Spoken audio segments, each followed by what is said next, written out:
member for Pictou Centre. Mr. Speaker, my question is for the Minister responsible for WCB. I recently asked the Minister of Labour to provide his definition of an independent medical specialist. I agree with his response that it would be both independent and not subsidized by WCB. Sadly, that has not been the experience of many of my constituents who have been denied benefits from WCB based on recommendations from specialists paid for by WCB. Often these recommendations are contrary to the recommendations from other specialists. My question, what is independent about an appointment arranged and paid for by WCB? The Honourable Minister of Labour. Thank you, Mr. Speaker. It gives me great pleasure to clarify my remarks for the honourable member. In terms of independence, Mr. Speaker, when I was speaking about whether they were compensated by WCB, I should have further elaborated and said fully compensated or not.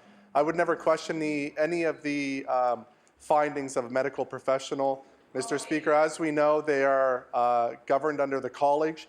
And Mr. Speaker, whether they are paid for a consultation by WCB or any other, I assume that every single consultation coming forward from a doctor or a professional in the medical community is accurate and forthright. Thank you, Mr. Speaker. The Honourable Member for Pictou Centre.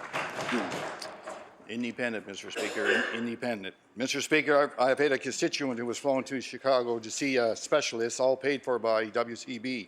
I've heard of Ontario and U.S. doctors used and paid upwards of $20,000 for their service. It has been very commonplace that a few weeks later, a letter will come informing individuals that they have been denied benefits based on these doctors' recommendations.